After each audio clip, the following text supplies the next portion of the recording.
AFC Championship. Who would have thought that these two teams would link up in the AFC Championship for another time, the Patriots against the Broncos? Welcome into Patriots Today by Chat Sports. I am your host, Brett Alper. You can see the line there, -5.5 for the Patriots. If you live under a rock, well, we'll tell you in a second why it is that high on the road, but you got to go to Mile High. You got to deal with that altitude. And I will say, this is the matchup that we've been waiting for all season long. I've looked on Twitter. I have seen all the rivalry that has been brought back up from years ago because the Patriots and the Broncos are both good again, and that means that they hate each other. We've talked about this many times on the channel, how we wanted to see the Denver Broncos in the championship game because I think they're frauds.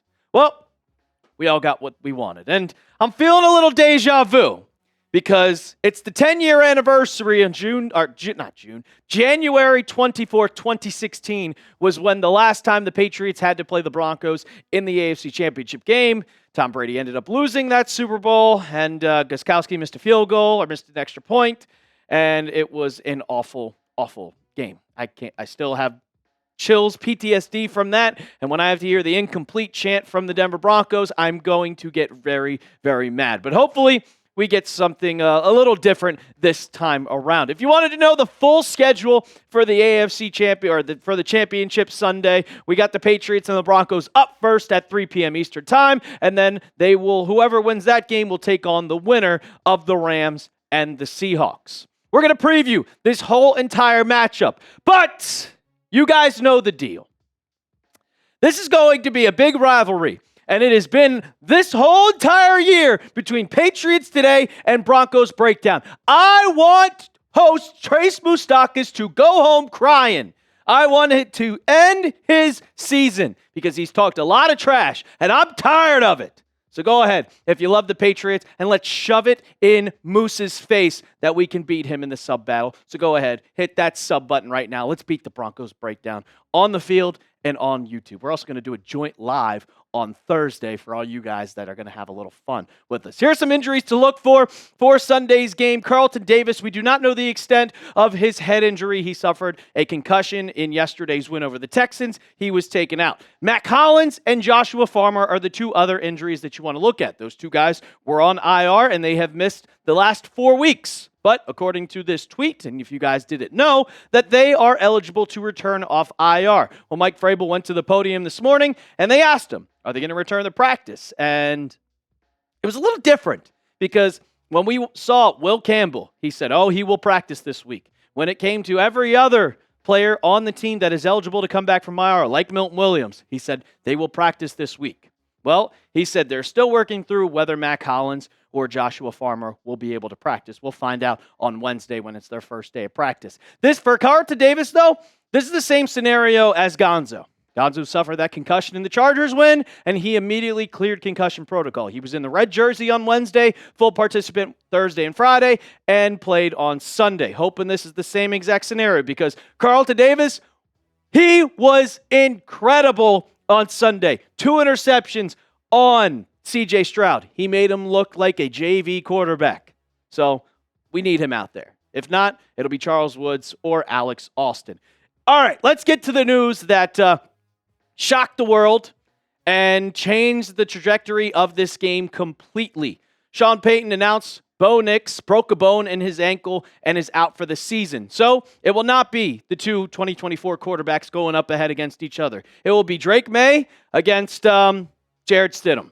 Yeah, Jarrett Stidham. And we know all about Jarrett Stidham because he was drafted here literally back in 2019. I wanted him to start back in 2020, but he wasn't that great, and Belichick wanted to go with a veteran. So he went with Scam Newton, instead of Stidham. Stidham went to the Raiders after Josh McDaniels went there, and then he ended up being the backup for the Broncos. So he will be the starting quarterback for Sunday's game, and we'll talk about that in a bit. But let's get to the other injuries that you need to look for this Broncos game. J.K. Dobbins, eligible to come off IR, just like Matt Collins, Pat Bryant is dealing with a concussion. Troy Franklin has the hamstring. And Luke Wattenberg, who is the backup center. So right now they are down to their third center in Denver. He's dealing with a shoulder injury. Keep an eye on all four of these. We're expecting J.K. Dobbins to practice this week. I'm expecting him to play on Sunday. We'll see if Pat Bryant can pass concussion protocol. And for Troy Franklin, it's hard to come back from a hamstring injury, man. It's tough. So I'm looking at those three. Let's go to what we do on these playoff previews. Who has the edge here against the Patriots and the Broncos? For head coach, look, Sean Payton's won a Super Bowl. He has been an NFL head coach. He may not be, he's an arrogant head coach. We know about Bountygate, but I got to give the edge to the Broncos. Experience, a lot of playoff games, a lot of playoff wins.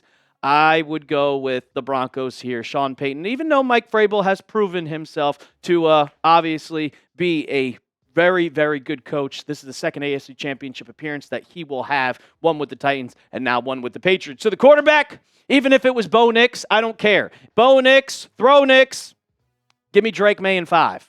It's Jarrett Stidham against Drake May. And we know that Drake May is going to be the best quarterback out there on the field. And look it's our old friend. If you guys follow Babs on Twitter, who's a big part of Patriots Nation, he is one of the biggest fans of Jarrett Stidham. He has been a fan of him for his entire career and still is. He's happy for him. But this weekend, we ain't rooting for Stidham.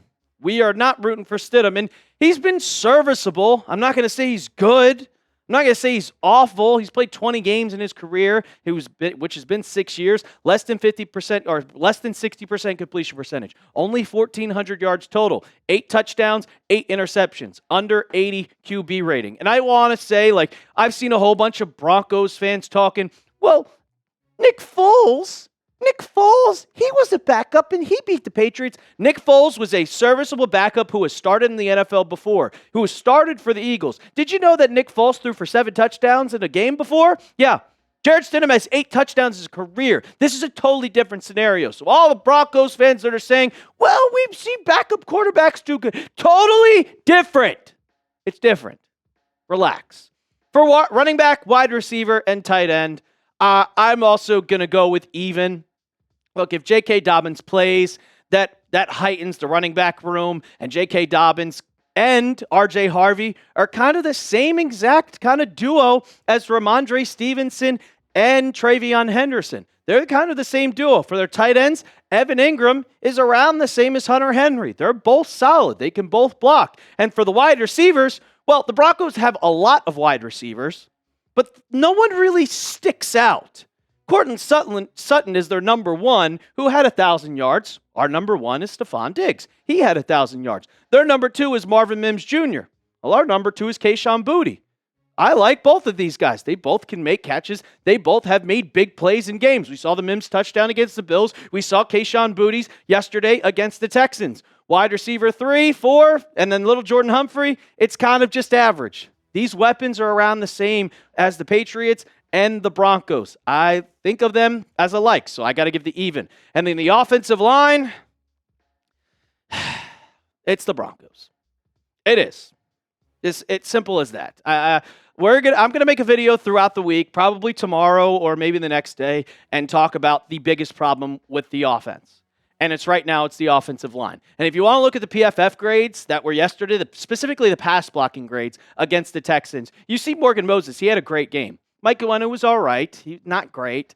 Garrett Bradbury, 83.6. He was perfect. Jared Wilson bounced back from last week, but that's not a typo. That's not a typo.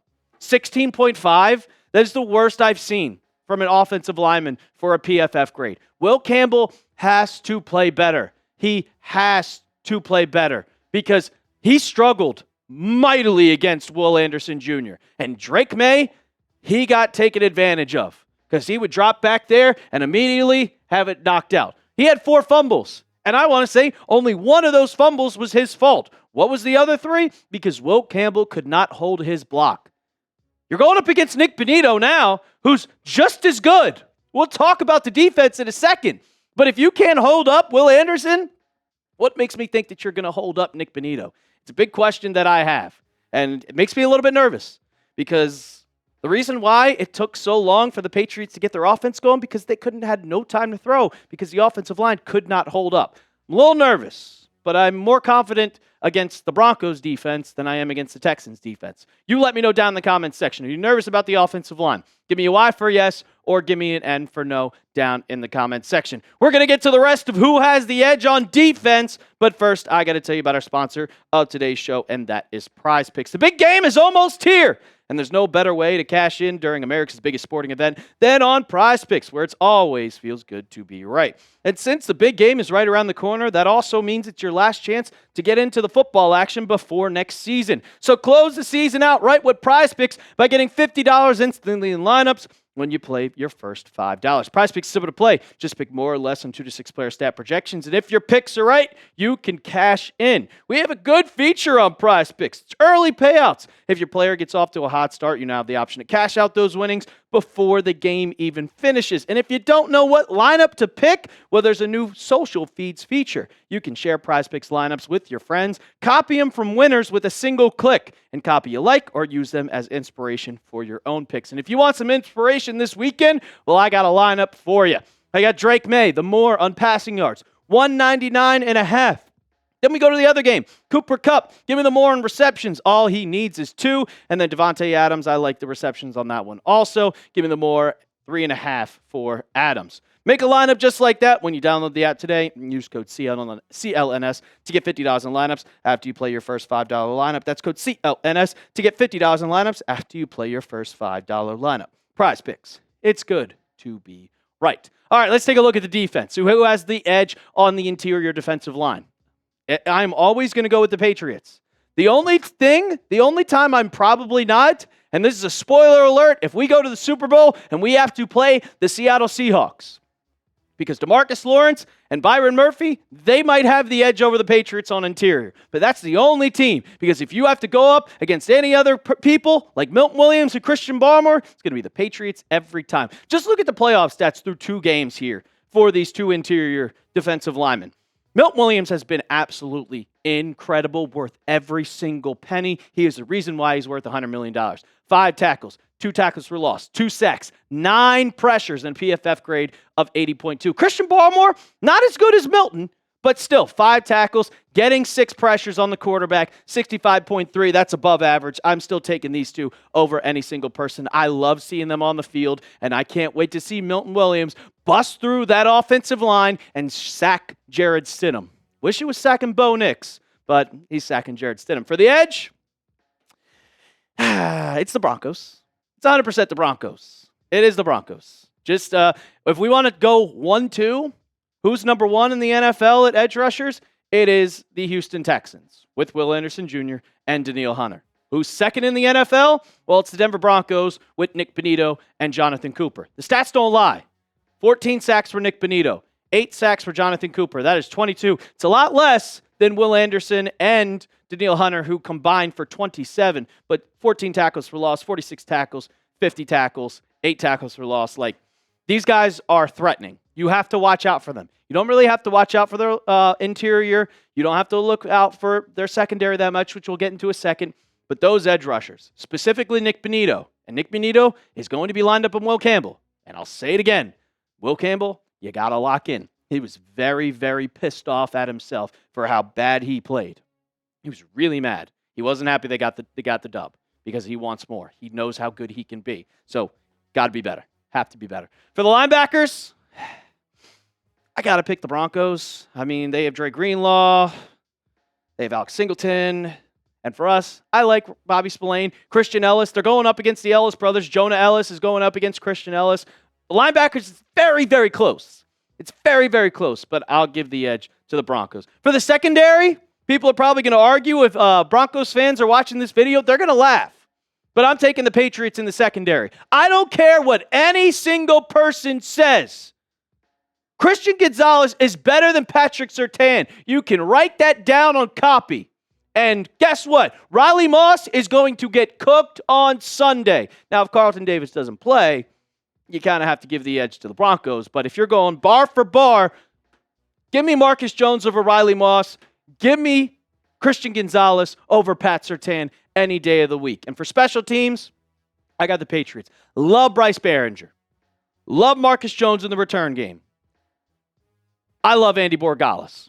I know Will Lutz is good, but give me the special teams for the Patriots. I got the advantages there. And you can see on defense, edge, linebackers, way to the Broncos. 100% to the Broncos. Interior, secondary, Patriots, that's 3 out of 5. You got the edge on that one. I will say this. I like the Patriots in this game. I won't give my score prediction now. But just because Bo Nix is not playing in this game does not mean this is going to be a cakewalk for the Patriots. You cannot go into this game thinking that this is going to be easy and it's going to be a free trip to the Super Bowl. It is a playoff game. The Broncos got here because of their defense. And if we go back 10 years ago, when the Patriots lost to the Denver Broncos in the AFC Championship, it was with a quarterback who could not throw the ball 5 yards down the field, and they still won. They have a worse quarterback than Bo Nix. Jarrett Stidham, he is not going to throw the ball down the field. So you have to rely on your defense. You have to score points because the Broncos defense is not as good as it was back in 2016, but it's still very good. And they're going to rely on beating you up. If Peyton Manning can win a game throwing for 5 yards down the field and look like a noodle arm, big four-headed Emmer, you know what I'm going to say, but I'm not going to say it. They can win this game. You have to lock in. You have to be prepared. Prepared like it's Bo Nix. Prepare. You are going into high altitude. It is going to be a serious game. You have a chance to win it and go to the Super Bowl. Do not take this game lightly. Don't do it. Absolutely don't do it. But what you should do is let me know down in the comments who you got. And that's New England or Denver. Type your NEs down in the chat. Or if you're from the Broncos breakdown, get out of my chat. Just get out. Just get out. Remember to hit that sub button, guys. I want to end Moose's season. I want to end Broncos breakdown host Trace Moustakis' season right now. We got to beat him in the sub battle. So if you want content all throughout the week, hit that sub button, and we will see you guys on Sunday. And as always, let's go Pats.